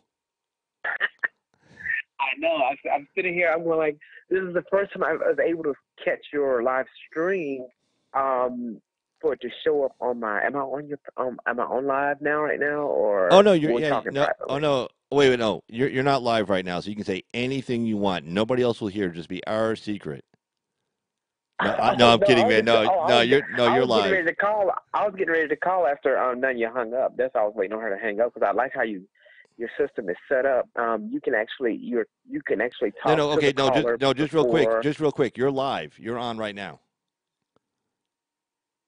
I'm on right now. Oh, you're okay. right. You're on right now. No, yeah. I didn't know. I was just kidding. I didn't know what you were going to say. So shit. Yeah, no, you're on right now, man. Everybody is. You're on right now. Yeah, I called you. I called you back because I saw you called. And of course, obviously, I don't want to interrupt, Ms. Knowing Your Business, but I figured I'll tell you, I know you're busy. You're probably getting ready. You're doing a live stream. You're doing a live stream tonight, aren't you? No, I'm not going to do one till tomorrow. I'm so behind on content, but I need to do some things with content, and then I got so many emails I got to go through too. And we went up to actually North Georgia. Not North Georgia, this county that someone called in last night and told me and Kyle we should move there. So we went up there just to look around. It was like 60 minutes outside of Atlanta.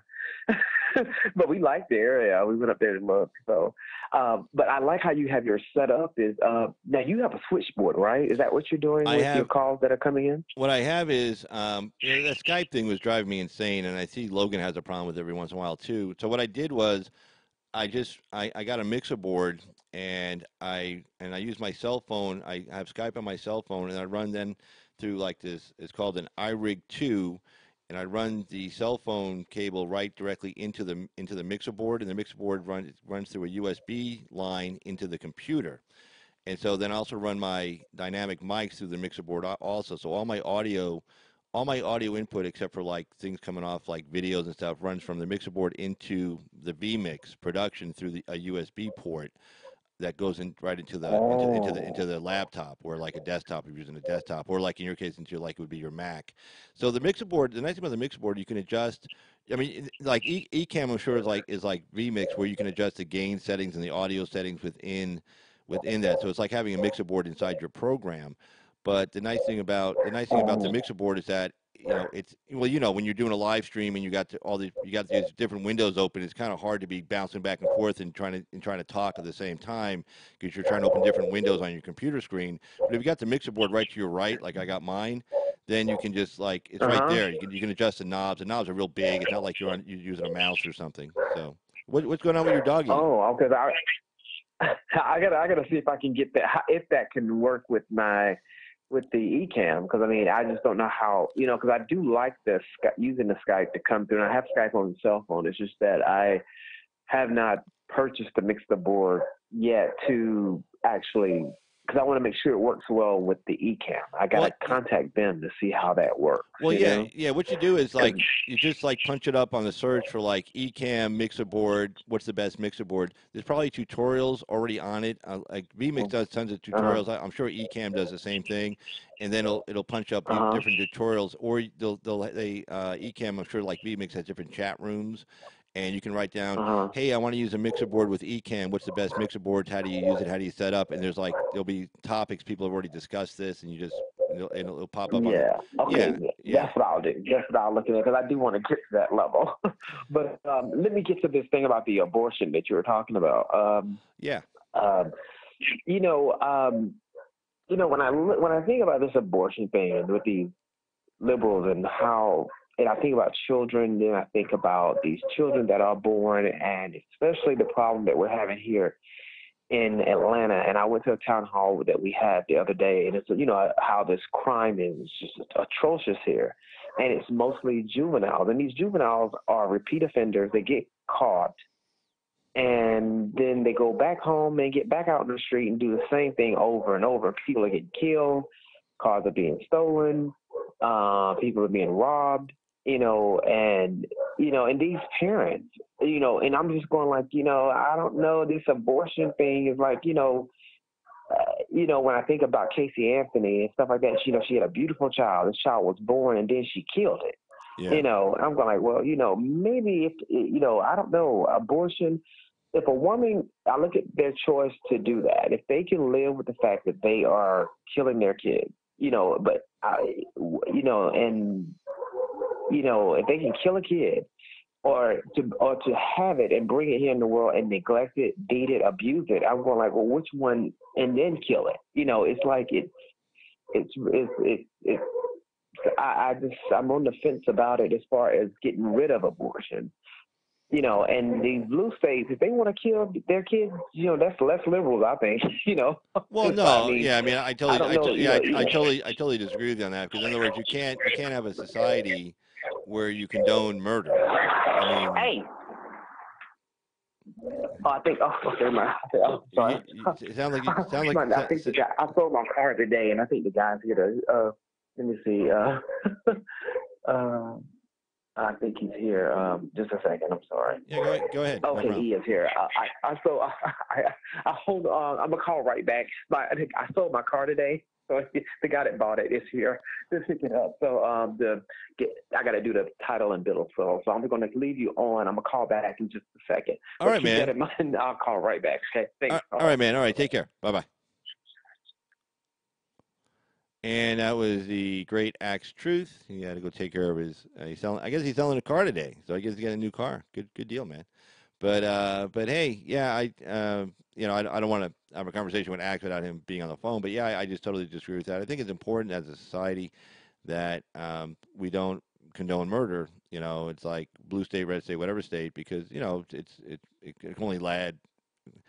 Again, just like the abortion debate, like when we were saying in the 80s, what it led to today by saying this is acceptable behavior, this is acceptable behavior, then it gets all the way down to the end where now it's acceptable to leave a child on the table.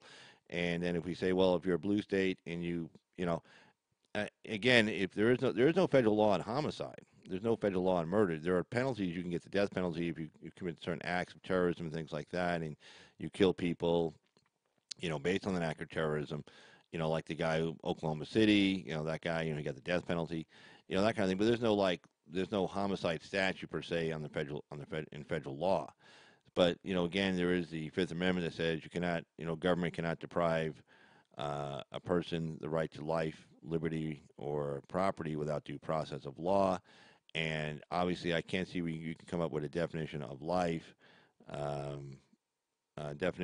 where a baby laying on a hospital table that's breathing, or needs some help, or just maybe needs some help breathing, or is breathing, whether resuscitated or not. That's not a person. Again, a person under the definition of a constitution. I think if you look at it from the Supreme Court, look at it and say, okay, what's the definition of a person? Well, something that is outside the womb, that's on a table, that's breathing. I think that would meet anybody's definition of what a person is. I can't see even a liberal would say that it's not a person. And then once you say that's a person, then the question then becomes, that person then has due process rights. The right to life, liberty, cannot be deprived of life, liberty, or property without due process. Period. And that's in the Fifth Amendment, which only, and then that was applicable to. The Fifth Amendment was written where the federal government can't do these things. The Bill of Rights was saying, okay, the federal government can't do these things. What the 14th Amendment came in and said is that these rights, certain of these rights, apply to the states as well. The state governments can't do these things. And the Fifth Amendment was definitely, the first one, I believe, initially was the Fifth Amendment. That was applicable to the states of the 14th, and since then it's been expanded. In fact, Gorsuch, I think, made a comment they were trying to add. I can't remember if they're trying to add the Eighth Amendment or something to say the 14th Amendment also covers the Eighth Amendment. It means the state governments can't do certain things. And Gorsuch said, "Are we still talking about the 14th Amendment? It's like, shouldn't all these rights just apply automatically? States can't do it also. State actors can't do it also. Not just the federal government." So at some point, they're all going to be applicable. Applicable. There you go. That's a big word. Big word, man. It's like 4 syllables. But yeah, and if anybody wants to call in while Axe is busy doing his car sale, I should have said, "Hey, Axe, give me that guy's number," and I'll call and say, "Man, I watch that guy on YouTube all the time. He drives that car hard, man. He's always running into buildings, and he was at an auto repair shop like every other day. And did he disclose all this? And I think he had a big dent on the side. Did he fix it? He said something on his YouTube channel about getting the car painted because he had so many scratches on it. And we could have really just bagged that whole deal up." That would have been awful, man. But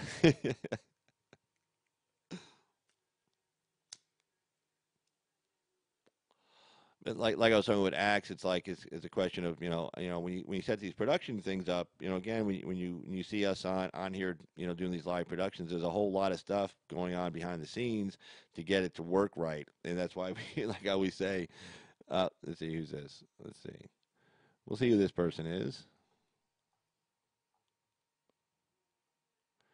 Good afternoon. You're on with Carl's Opinion. Who's this?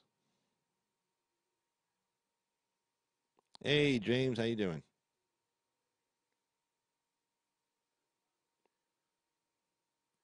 I'm sorry, what?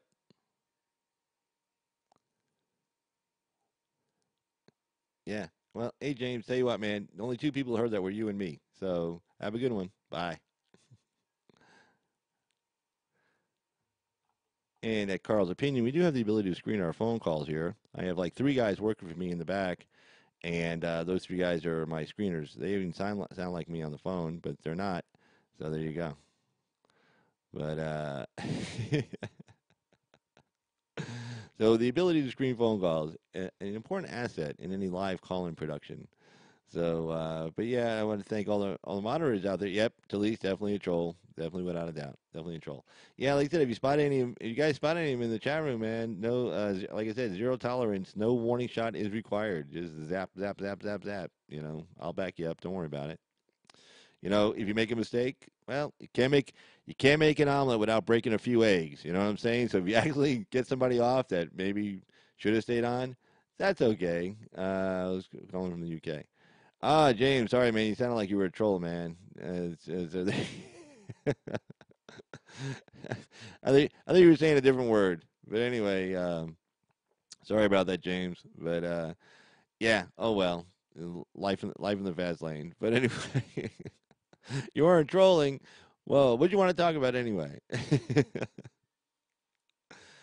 Yeah, it sounded like you said something else. Maybe because of your English accent. Maybe that's what threw me off. And maybe I don't know. But hey, Links to Don, man, how you doing? How you doing out there? Trump is the greatest president ever. Where we go one, we go all. I agree. Where we go one, we go all. I like that slogan. Always like that. Even when I was younger. So, but yeah, so we're talking about the next topic here was the single payer plan. And one statistic the mainstream media will never tell you is like when they say, "Oh, Medicare for all, we need to help all Americans and stuff." Well, 155 million Americans get their health insurance through their employer. And, even though it's not the greatest, and we all like to bitch and moan about what we get from our employer, "Oh, this plan sucks. Oh, I had to wait at the dentist's office this long." And, oh, this, that, and the other. But most people generally like their employer paid for health insurance, even if they have to kick in some money themselves. Especially like your state workers who get it through like PERS and stuff like that, who get a benefits package. They like their health insurance. And trust me, they may not realize how much they like it right now, but if they have to go on some government-run Medicare for All program, trust me, they're going to really, really like it. And the bill that's in front of the House right now says you can't even go hire a doctor, like outside of this Medicare for All plan. You can't go find a doctor and say, hey, look, here's a couple of grand. I need to get some work done. I need a visit. I need something. I need some help. You can't even you can't even do that. So it's scary. So when they say, "Oh, we got to help out Americans," well, they're actually talking about like super poor people. Like under Obamacare, unless you were super poor, your rates went up, period, and your deductibles went through the roof. I mean, you got these high deductibles, you got these high rates, and you got less for it. If you were rich, you didn't care because hey, you could pay the deductibles. You didn't care about that. If you were poor, you loved it because you never had health insurance before because you're poor. Well, who made the choices for you to be poor? Okay, I didn't make you poor. Okay, why am I responsible for paying for your health insurance? I mean, health insurance is expensive. I know a lot of good people, middle class people, don't have health insurance. I don't have health insurance. I go to the doctor, I have to pay cash. My rates are through the roof. I don't care, what they say, but for me, my rates are through the roof, and I'm not going to pay that amount. I'm not going to pay what it would cost me to get health insurance, and then have to have this huge deductible on top of it. It doesn't make any sense. So, but if I was dirt poor, I'd get everything for free. Well, and that's all Obamacare was really doing. It wasn't helping out the middle class or the working class or people who were rich. It wasn't helping out people who had employer-based health insurance. It wasn't helping those people out. It was just helping out the super poor people. For some reason, the rest of us all have to pay for you to be poor. Well, you know what? Don't be poor. Okay? Hey, man, there have been times when I've been really, really down. And really, really, I mean, really, really down. I mean, like, oh my God. I mean, during the Obama recession, that's where I was. It was in some pretty bad places from time to time. But I didn't go around saying to the government, "Hey, I need some help. Give me some health insurance." No, I didn't do that. I didn't ask my neighbor to pay. Basically, when you're getting free something from the government, you're asking your neighbors. Like, go knock on your neighbor's door and say, "Hey, I need you to pay for my health insurance today." I always used to make a joke because I smoke cigarettes and I used to drink, and the sin tax is paid for the children's health insurance, S-chip. And I always made the joke that between how much money I spent on the taxes for alcohol and the taxes for cigarettes, that it was probably some family like in Ohio that had like a shrine of me up on the wall saying, please, whatever you do, don't stop smoking cigarettes because you're paying for my kids to get health insurance. Why am I responsible for paying for your kids to have health insurance? Why is that burden on me? We were talking about abortion earlier, but one of the things is that, well, first of all, birth control is free. You can get birth control anywhere. In Nye County, where I live, I mean, it's a rural place. You can get free birth control here in the middle of nowhere. And you can definitely get free birth control in the cities, in the suburbs of the big cities as well. So, one, you can use birth control. So, if you can't afford to have a kid, guess what? Wear a condom. Or, if you're a woman, use birth control. It's really simple. Prevent the pregnancy before it gets started. You can do that. It's okay. But if you have a kid, then, that's on you. And I'm not responsible for paying for you to have free daycare, to have free health care for your kids. I'm not responsible for that. My taxes pay for your public education. It's like, isn't that enough? I'm supposed to do something else for you? No. So, there you go. But anyway, so, when it comes to, the single payer thing, they say, again, I was talking about this earlier, we got kind of caught flat-footed on this in 2018. Republicans really didn't have any good answers for it because, the Democrats were playing this, health care thing up pretty good. And, Trump had just got rid of the individual mandate.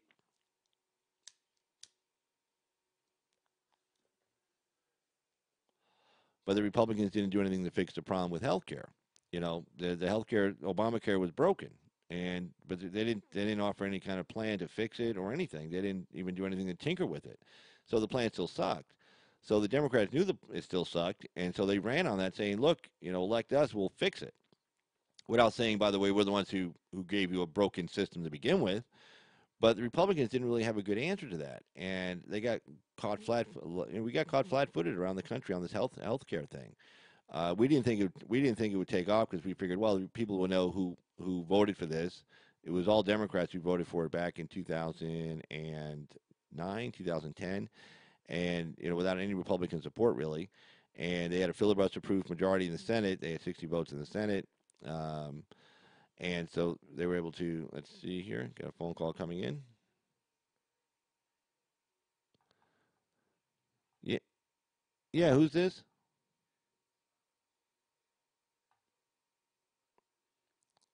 Yeah, who is this?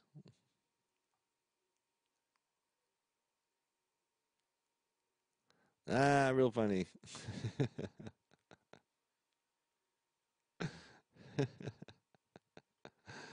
It's too funny. But anyway, but nonetheless. But okay, so back to single payer. So anyway, Democrats they really worked that pretty good, and that was probably one of the biggest reasons why they were able to win so many seats in the House. So now the Republicans have woke up a little bit, and they're getting back on message, and they're saying, "Hey, look, wait a second, just to let everybody know who has employer-based health insurance, 155 million Americans. Think about that. 155 million Americans have employer-based health care. So they don't need any free Medicare for all, and they don't want any free Medicare for all because that's going to get rid of their employer-based health. You won't be able. You can't have both. You can't have Medicare for all and that because you have to have everybody paying into this Medicare for all, and the price tag given out by left wing, even left wing people who are doing the accounting on this, who are looking at this, are saying this is going to be like about $3.4 trillion per year for the next 10 years. 3.4 trillion. So you're going to add another, and nobody's got any ideas on how to pay for it. The only way they're going to pay for it is they're going to have to raise taxes. I mean, the national debt right now is $20 trillion. That's 100% of GDP. Well, we can't let it really get much higher than 100% of GDP. And if you add another 30 trillion to it, that's holy mackerel. Our economy is still only pushing out 20 trillion, and now we're at 50 trillion in debt. And that's 250% of your GDP is our debt. China's in bad shape. They're at 150% of their GDP. Burn the phone just to prank call. Nonya, that's not nice, Nonya. Let's see. That's not nice, Nonya. You're gonna do a prank phone call on that. That's terrible. But anyway, so yeah, we can't go to 250% of our GDP on our national debt. There's no way. The interest rates. I mean, my God, the interest rates will go through the roof. That'll stem out all kinds of employment. And the only good news, I guess, inflation will be real low, maybe. But then again, if employment gets super low, and then you get low productivity, but people still need certain things and items, but there's not enough people working to provide those things, so supply goes down, demand goes up, then you're going to have price increases. So you'll have what is it called? Like not stagflation, but it's another phrase for it, where you have a combination of high interest rates, high inflation, high unemployment, which is supposed to be a physical impossibility, but it has happened a couple of times in our lifetime, namely during the Jimmy Carter years. So let's see. That's why I refuse to play truth or dare. But yeah. So I mean, so hopefully Republicans are back on message on this free healthcare thing. It seems like the polling numbers are reflecting that. The people are starting to come back to reality. And then of course, again, I said this last night. Ocasio-Cortez. How lucky did we get? How lucky did we get that woman actually got elected? Because she is now the face of the left wing of the Democratic Party. Here's Sanders coming in. She was a protege of Sanders, so I guess she really can't bitch at him too much because she said, "Oh, I worked on Sanders' campaign." I guess she can say, "Oh, he sold out." I don't know, but I mean, you got she's now the face of the left wing of the Democratic Party. She's scaring the hell out of the people running for president because they're afraid they're going to lose the left wing, which is the base, which is who shows up in the primaries.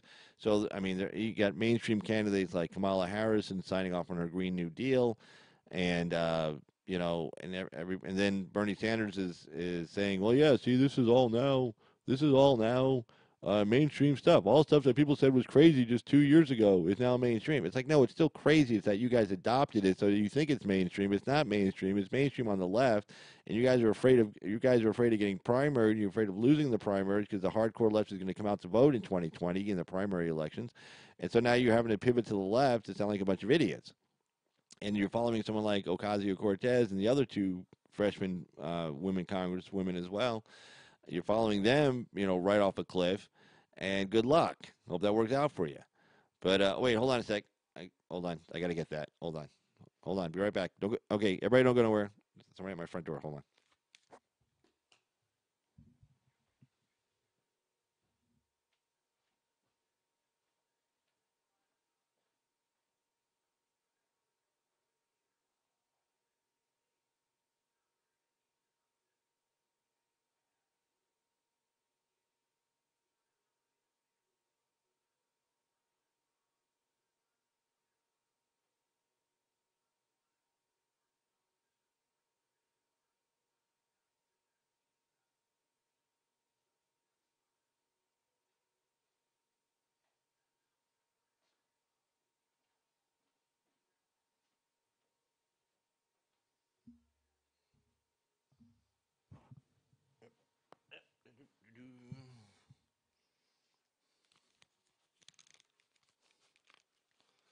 All right, I'm back. Hey, everybody, thanks. I had to take that. I think it was that guy looking for axe to buy his car. So, but there you go. Let's see, so exactly what it was like. He turned away and told him not to come back the next day. Horse face. Oh, well, Kazi or horse face. Yeah, I agree with you on that. Totally GT on that one. Let's see. All right, let's see here. All right, so let's see what else we got going here on the news. And I don't know if anybody got to see any of the events from CPAC today. Again, President Trump was there. I saw some of the mainstream media's coverage on him, and obviously it was negative. And he was saying how he's trying to build up his base, and he was being being hyperbolic and talking about how great he was and all this stuff like that.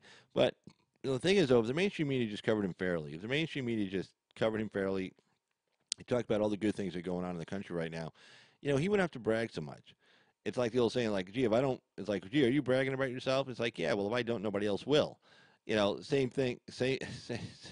Yes, the CIA was at my door. But yeah, but I mean, if you like, it's like with him, it's like he almost feels like he has to brag. Well, first of all, he likes bragging anyway about himself.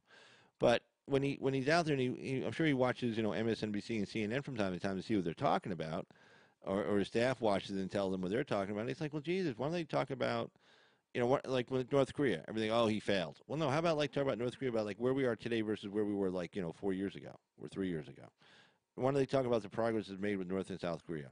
The trade deficit. Why don't they talk about, the issues with China, where we were 4 years ago versus where we are today? The issue with the EU and their trade deficit with them. Well, again, 4 years ago today. Why don't we just bring up any topic? NAFTA, 4 years ago, where we are today. Anything. I mean, any topic you're going to bring up versus, the big thing in 2020 is, generally the opposition candidate will say, well, are you better off now than you were 4 years ago? And generally, if you're the one pushing that, if you're the opposition candidate, generally they're worse off. Reagan used that in 1980. Are you better off now than you were 4 years ago? And everybody's like, well, no, I mean, we kind of suck. You, we kind of suck right now. But if you are better off, generally the opposition candidate's not going to ask that, because if the average American is better off, now the people who maybe aren't better off are like, your super poor people. I don't know. But the average American is going to go out to vote in the polls in the general election. They're going to say, well, yeah, I feel okay. How do you feel? Like, how do you feel about the country? Do you think we're going in the right direction, wrong direction? Most of the polls show us that they believe the country's going in the right direction. How do you feel? Like, do you think we're going to get ready to go to war anytime soon? Is there a fear of us going to war anytime soon? No, if you ask a normal person, it's like, no, I think this guy would rather negotiate with somebody. This guy would rather negotiate with somebody, get egg on his face, possibly, walk away off a negotiation, know he's going to catch a bunch of shit from the left on it in the mainstream media, and he's willing to do that in lieu of like going to war with somebody. I mean, look what he wants to get us out of Syria. It's like, okay. It's like, oh, we can't do that. Why? Well, there are no reasons why we can't do that. Well, what about the Kurds? Like, how the hell do we become the protector of the Kurds all of a sudden? It's like nobody in that whole region likes the Kurds except for the Kurds. I mean, they're pretty much the only people who like themselves. Well, whatever. I mean, they want their own country back. Well, I think their country was like, I don't know how many hundreds and hundreds and hundreds of years ago, they had a country, which covered part of Iraq, which covered part of Turkey, which covered part of Syria, and I think might have covered part of Iran. I can't remember, but guess what? Nobody's giving up any land to the people to get their homeland back. So, but yet we got to be there to protect them from the Turks because the Turks want them gone because they've been committing acts of terrorism inside of Turkey, which doesn't get reported a lot in the mainstream media because we're supposed to like the Kurds, even though they commit acts of terrorism against Turkey, to try to get their land back. Well, whatever. But I mean, then he wants to pull out of Afghanistan. Okay, we've been there since October of 2001. So this October will be 18 years. Okay, the longest we've ever fought a war. 18 years. We've never had an 18-year war before. Never. I mean, that's a lot. And people are still getting killed over there. We're still losing people over there in Afghanistan. You don't hear about it a lot. People are still getting maimed, coming back with no arms, their face burned off. IED attacks, stuff like that. So, this is still bad things going on over there. He says, look, I mean, he's pretty much saying, okay, what has changed? We've been there for 18 years. Has anything changed? The Taliban's still running around doing what they're doing. ISIS is now over there, or whoever. It's like, and the government still can't get their act together after 18 years. It's like, after 18 years, you figure, okay, we gave you all the tools, all the money, all the man material. We gave you enough of a safety, region around you to be able to organize and get people, the right thing. You got a full generation of people who've grown up with the United States military presence in your country. Basically, people have been able to go to school and be educated. I mean, we have to stay there for what, 2 more generations so people learn how to be civilized to each other. I mean, that's ridiculous. I mean, why are we going to do that? So he's like, he wants to get these guys out of there. And like, oh, what about the poor people of Afghanistan? It's like, well, okay, what do we got to worry about them for?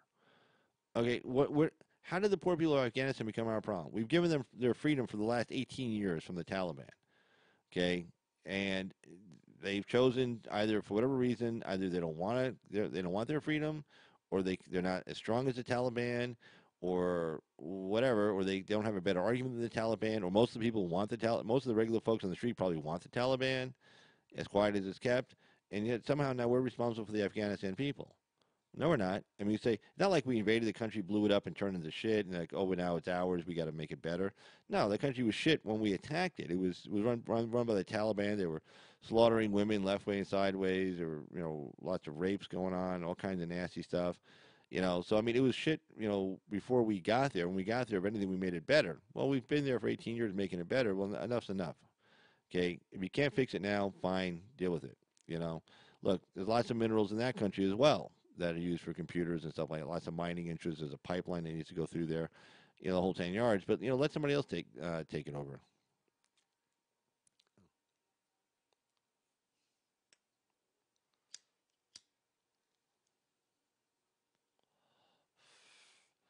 But yeah, so I mean, there you go. But live call-in number 775-273-8970. You can do a live video link. Just send me a link to my put in the chat room that you want to send a link, and then just send me an email to ca2jogger@gmail.com. I will then send you a link. You type in your username, hit join call, and you'll be on a live video call. You appear side by side, and kind of show you how that looks. It kind of looks like that. That could be you. You'd be where that black screen is. But yeah, so that's what it looked like. But yeah, well, that's pretty much all the topics I was going to be discussing for today. So I'll go ahead and we'll end this live stream. I guess Axe isn't coming on tonight. I asked him if he was coming on tonight. He said he was not. He's going to come on tomorrow. It's not like they've been pretty busy over there. Will be coming on. So I might do a show later on tonight. I just got to get that internet working on the other computer so I can bring some other articles in and things like that. So you can actually have them there in front of you instead of just me talking about them. You can actually have them there in front of you. So yeah, that kind of held me up there on that because it rained and we lost internet service, which of course doesn't make any sense to anybody, but whatever. All right, but anyway, I just want to thank everybody who's been in the chat room, and thanks to Nonya for calling in. Thanks for Axeman for calling in as well. And I just want to say thanks, and let's find something to leave you guys off with here. We'll get you some music, And let's see, let's just take some of these down. Hold on. So thanks for watching. And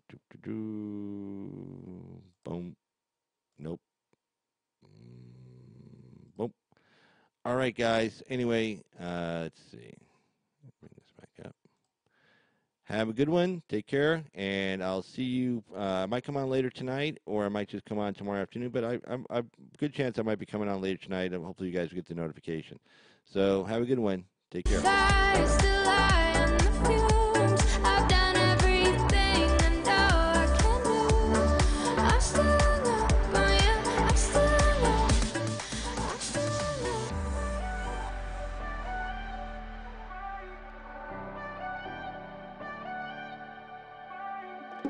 Do you ever ask what if? Do you almost call? Am I the only one who feels crazy? 'Cause I still miss it all. Why can't I get over you?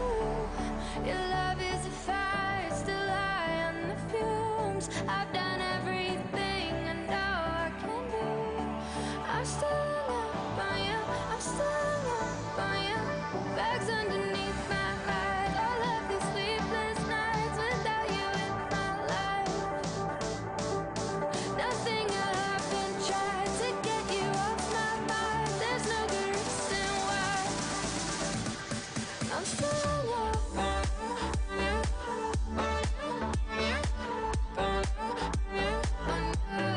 I'm still up.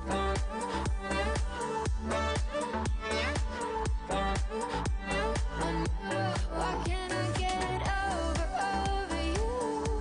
Your love is a fire, still high on the fumes. I've done everything I know I can do. I'm still up on you. I'm still up. I'm still up. I'm still up. I'm still up. I'm still alive. I'm still alive. I'm still alive.